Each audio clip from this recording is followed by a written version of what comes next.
Alright, let's talk to Big Brother. Woo! We are filming this on 8/12, which is a Monday. Hey, BB's on Tuesday this week, everybody, so don't forget about that because we're going to find out about the new Ainsley twist. Right, but, man, we're going to talk about Sunday's episode and what's happened in the house on the live feeds since then and try to put together this, like, I mean, you literally need to be a detective right now to understand, like, who's aligned with who's in what alliance, who's going to flip on who's talking to who. Like, we sat here for, like, an hour, like, with, like, a diagram up, just trying to, like, understand. And analyze all of the spider webs. It's like Brooklyn doing this, and then Leah's doing this, and then Rabina, and so we're going to try to unpack it the best we can. They're all connected to so many different alliances. Have you ever seen anything like this? I know that this is kind of the new thing, but this one's absolutely gone bonkers in my humble opinion. All right, let's shoot up to the right corner of the screen. All of these alliances just making me cuckoo, crack, crack, okay? All right. Here we go. Woo! Magic. So shout out to Quinn for being in every alliance. Big Brother Junkie, who makes these really awesome graphics to help us get our brain in here and understand what's going on. Yes, so, thank you so much. Let's dissect what's going on right now. And as I talk, I'm just going to keep this diagram up so we can keep our brains engaged here. Okay, so let's do a really quick to the cap, okay? So, when you left us last time, Kenny got evicted. We didn't even talk about it. Afterwards, I was like, oh, wait, we didn't even talk about Kenny. Kenny's in the house? Because that's how much we cared. So, moving on. Bye, Kenny. See you later. It was really annoying knowing you. So, we have a new week, new HOH, and boom, Angela coming through with the second HOH victory in 4 weeks. Say what you want. I laugh and I kind of root for her. She can't stand her, so it's kind of fun to watch Big Brother. You're rooting for Angela? I'm rooting for the chaos that is Angela. We need her in the house. We need the chaos. She's won 2 HOHs. Like, you just want to write her off as a crazy realtor, and she just won 2 of 4 HOHs. Okay, but let's just talk about the fact that she's giving all of her loyalty to one person, and that is Tucker. Can I respond? Okay, sure. What is she supposed to do when the entire house has been gunning for her for 3 weeks? One person stood up for her and was like, you guys are making her the bad guy, but she was telling the truth the whole time, and now she is, like, devoted to Tucker.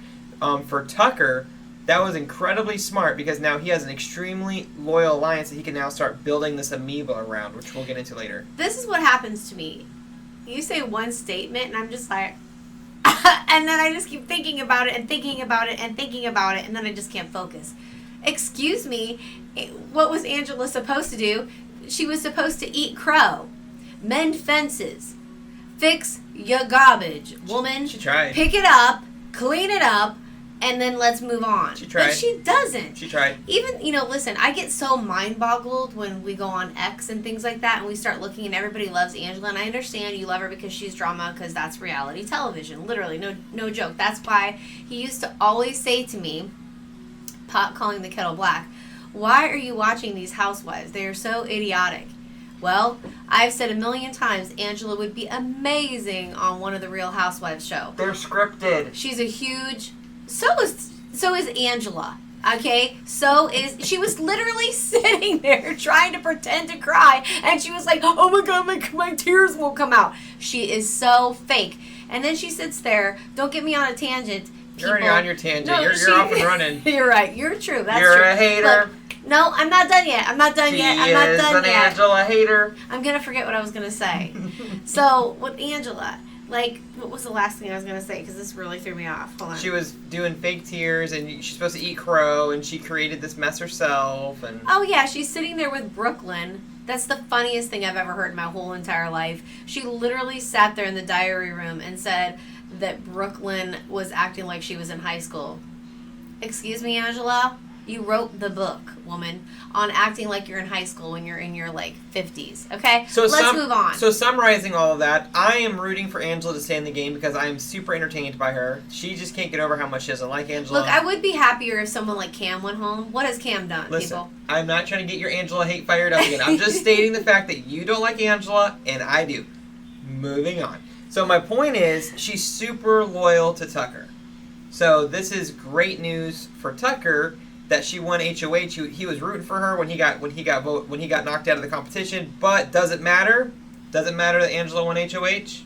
No. Why not? I just want to let you guys know that I think it's absolutely hysterical that she has no idea that she could not even use her own HOH. And then I kept going in my mind, I'm like, is she acting, okay, or is she serious? Like, is she serious, or is this an act? They didn't have a clear understanding of what the power does. But it was really funny to see her reaction, which again, I was like, is she acting? You know, did they tell her? Did BB tell her to act that way when she watched her own deep fake?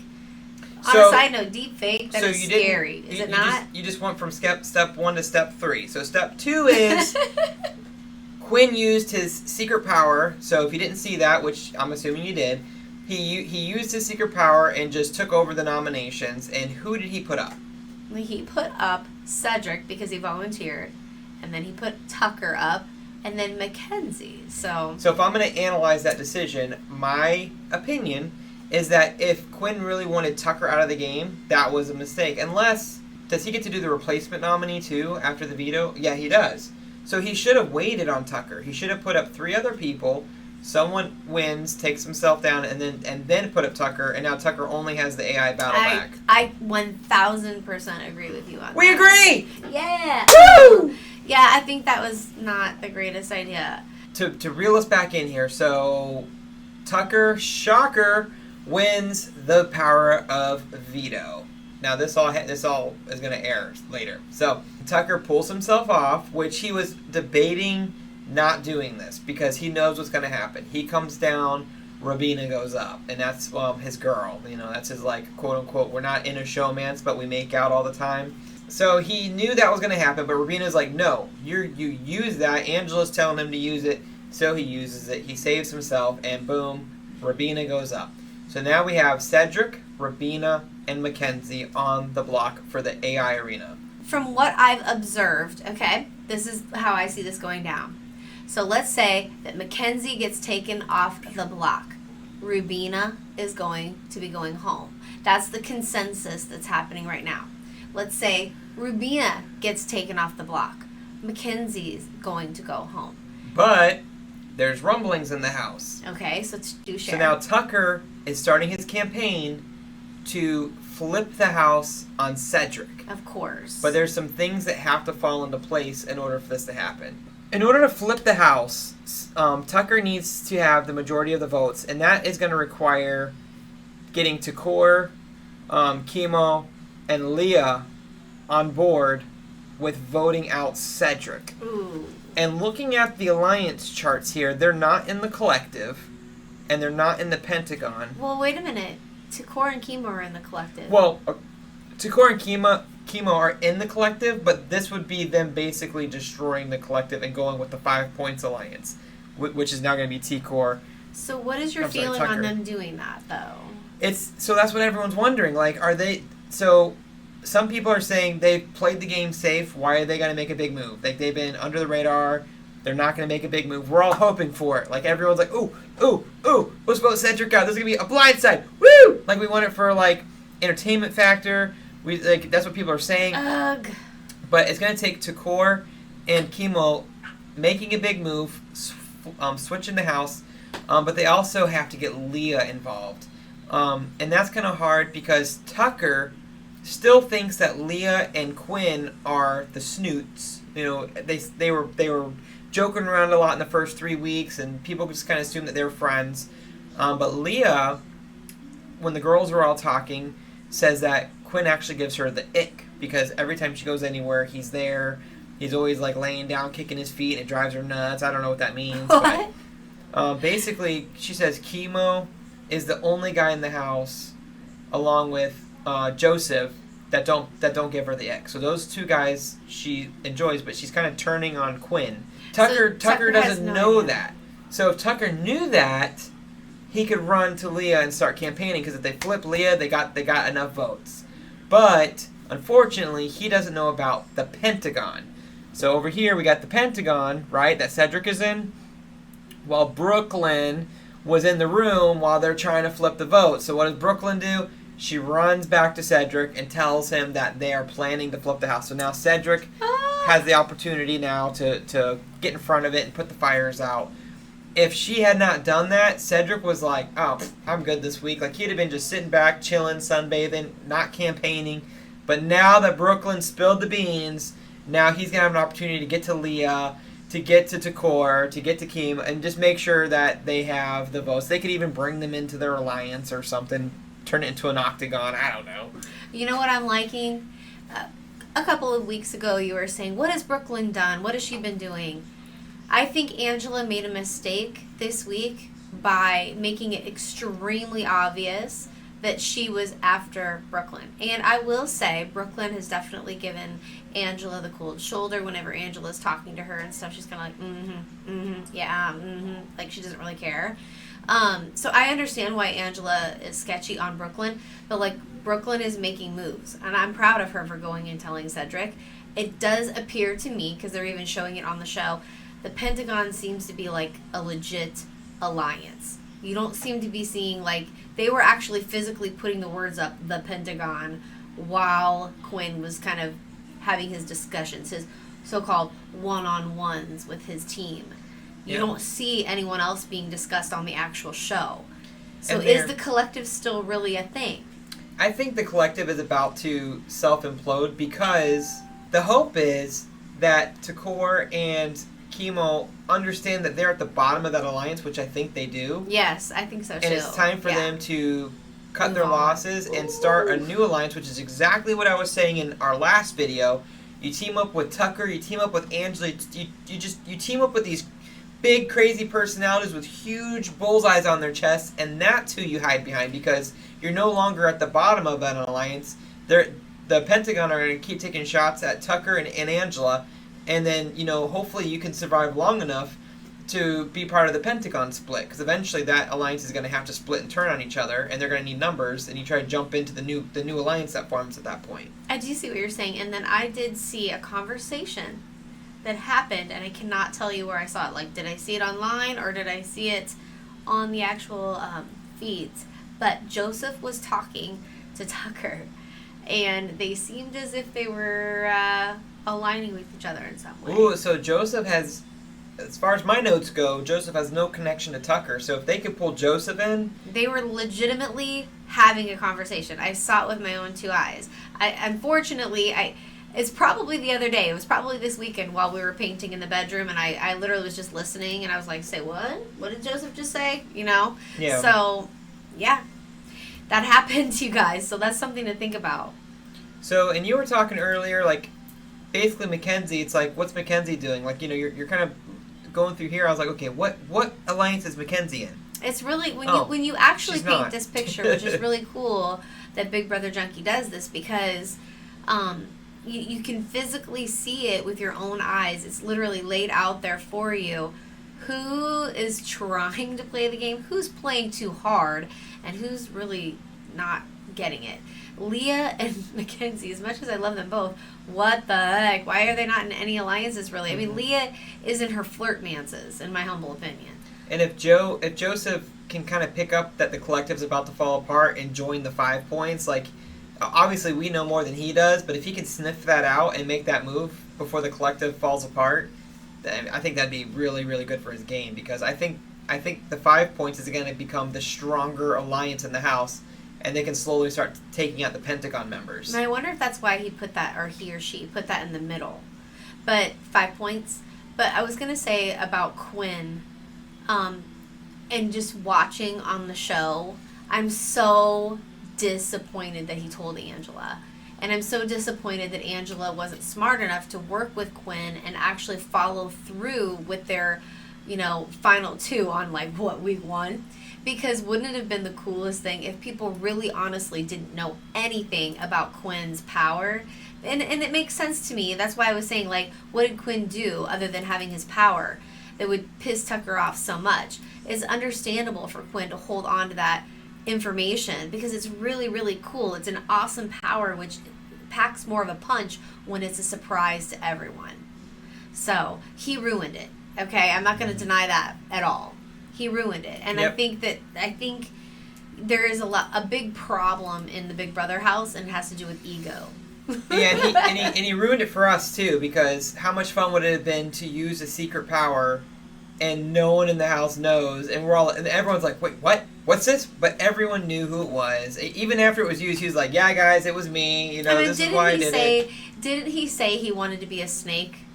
And we were talking about he was the only one. Everyone's like, I want to be like basically like with integrity, and I want to be like the loving person, and make a difference in the world. And then Quinn's like, I want to be a snake. Well, this was his perfect opportunity, and I think it was kind of like us as viewers, we got robbed because that power, like when Big Brother thought up that power, they're thinking of like you're sneakily like, dude, he went and told everyone. It's like you basically you stole the HOH and everyone was like, oh, Quinn used his power. It's like, but that's Big Brother. Like he decided to go ahead and pick the mom, so-called mama of the show, and just tell her everything. And then who knew she was like, cuckoo for cuckoo, puss. So Big Brother.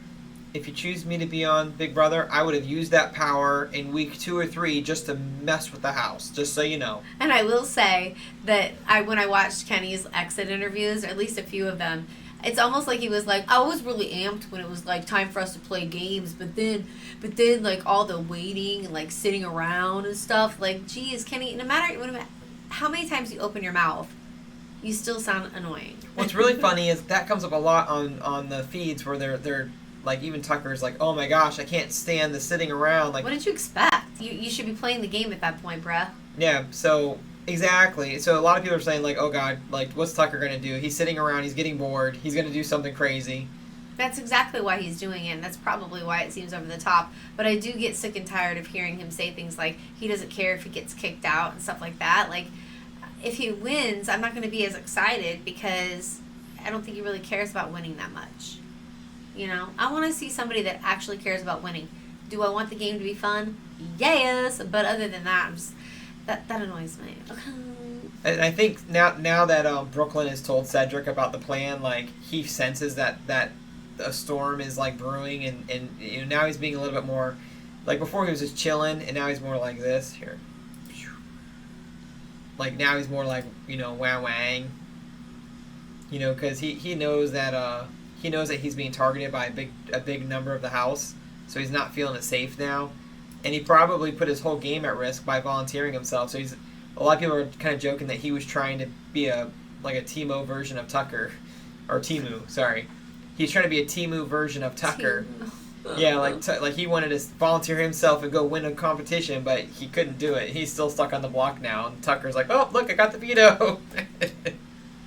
That would be awful, but hopefully he's not just moping around and he actually starts doing some like amped up gameplay. That's what I want to see from Cedric. Yeah, I mean, I think Cedric is trying to lean. I mean, he's got the numbers if no one does anything crazy. Yeah, so I think that's what's going to get really crazy is if Cedric wins the AI arena and it becomes Mackenzie versus Rabina. Like, I'm not really sure how the votes are going to fall there. I think Mackenzie's going to get voted out.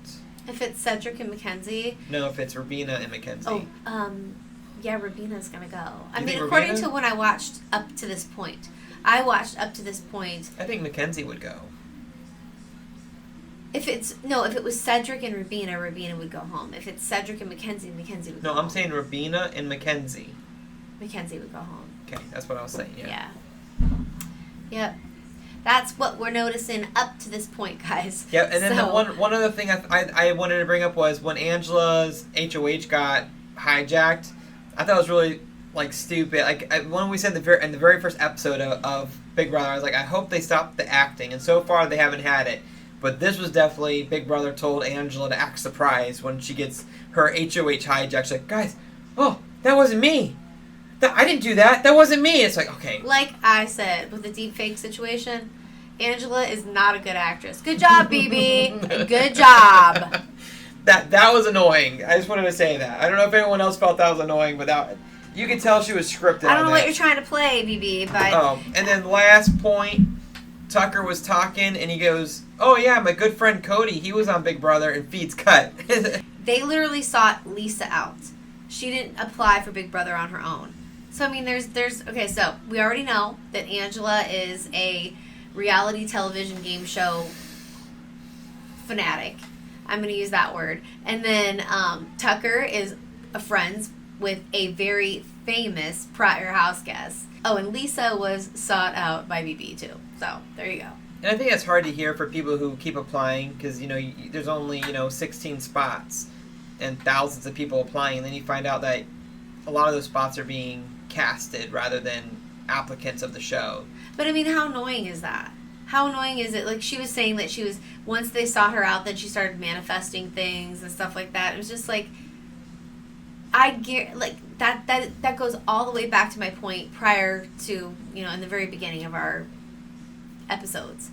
Is just that back in the very beginning, season 1, season 2, at least for sure, like, these were, like, real people. You could tell by the way they act.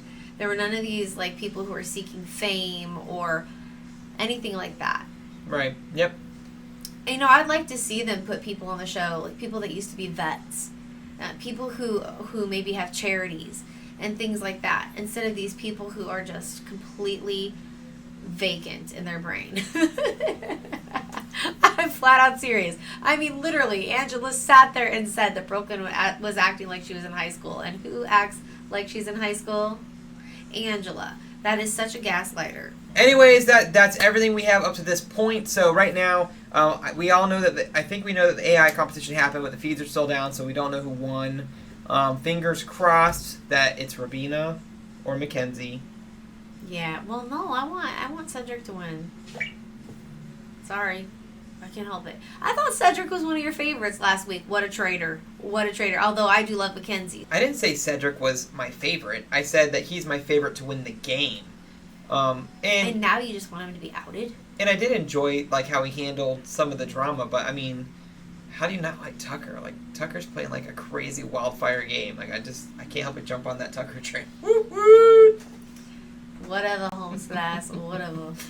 So we'll see you guys next time. Big Brother is on tomorrow, and we'll be back. So thank you for watching. Hit that bell. Hit that subscribe. And we... You just were and we'll talk about the AI twist. Yeah! Woo! You were fikied me.